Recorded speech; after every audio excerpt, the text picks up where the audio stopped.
A notification lands before sunrise. No sender, no explanation. Just a number with 12 zeros attached to one line. You read it twice. You open the app. It's real. A number that big, sitting under your name, generating more in daily interest than most people see in a decade. The rule is simple. Spend it all in 7 days, or lose it. No gifting it. No donating it. No parking it somewhere safe. Every dollar leaves in exchange for something you now own. By breakfast, a liaison is at your door, briefcase in hand. He'll be back every morning. You stop noticing him by day 3. First instinct, real estate. Always real estate. A canyon ranch worth hundreds of millions. A coastal estate on prime water. A chateau that hasn't changed hands in 3 centuries. You call the agents. They pick up on the first ring. That's the part that gets you. Not the number, the response time.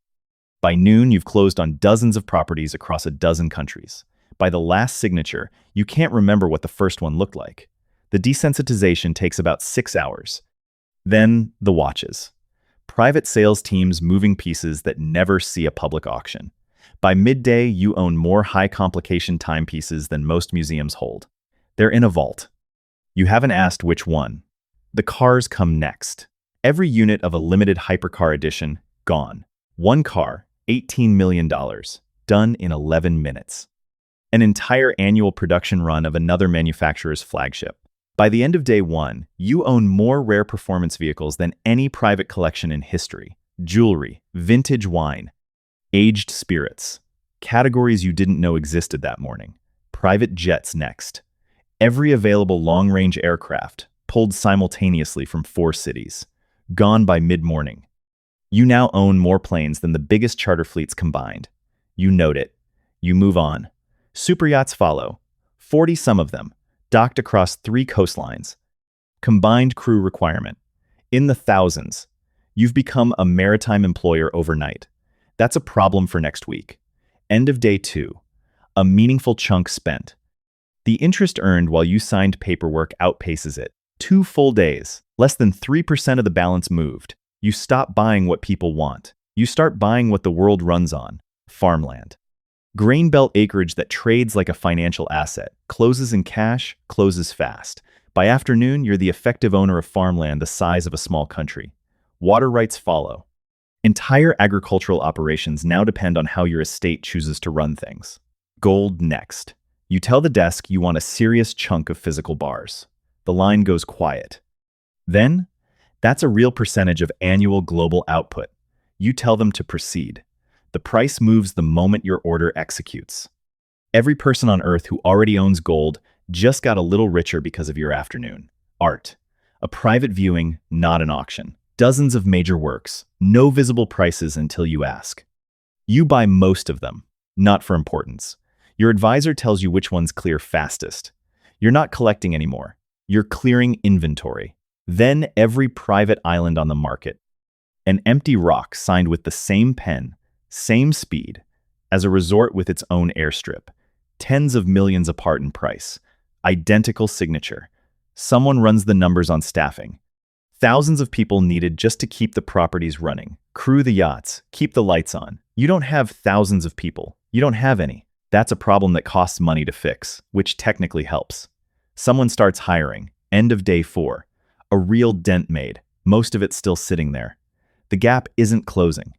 Someone on your team says it. You could end world hunger. You can't donate, but you can buy.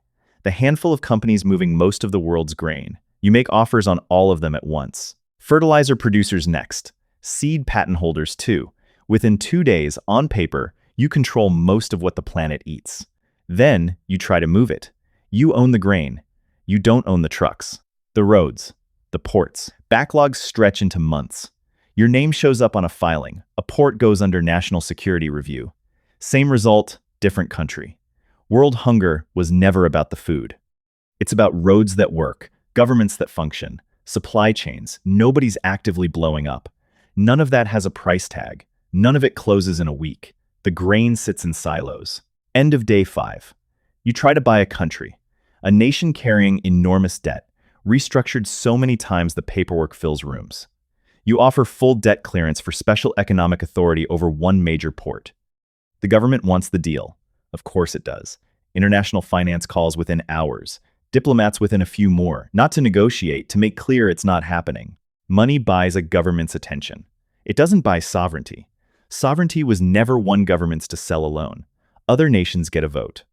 None of them are letting a private citizen hold a strategic port. You try smaller countries, same wall, different accent. Every deal collapses before it reaches a signature. The interest kept running through all of it. End of day 6. Diplomacy's closed. Public companies don't need a government's approval, just a buyer. Block trades start hitting the largest companies on the planet.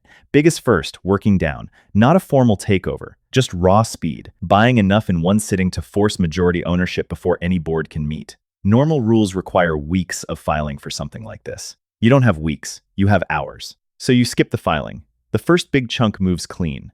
The market absorbs it like nothing happened. Then every algorithm on Earth locks onto the same signal. Someone's buying everything, not rotating, not hedging, just buying at any price.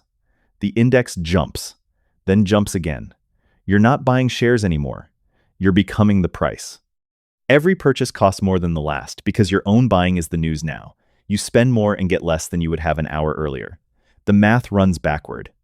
By mid-morning, circuit breakers start tripping. Trading halts. Resumes. Halts again. Regulators issue a statement about unusual coordinated buying. They don't name you. They don't have to. Your lawyers are already on the call before the statement finishes loading. Exchanges overseas follow within the hour, one after another, pausing, citing anomalous capital flows.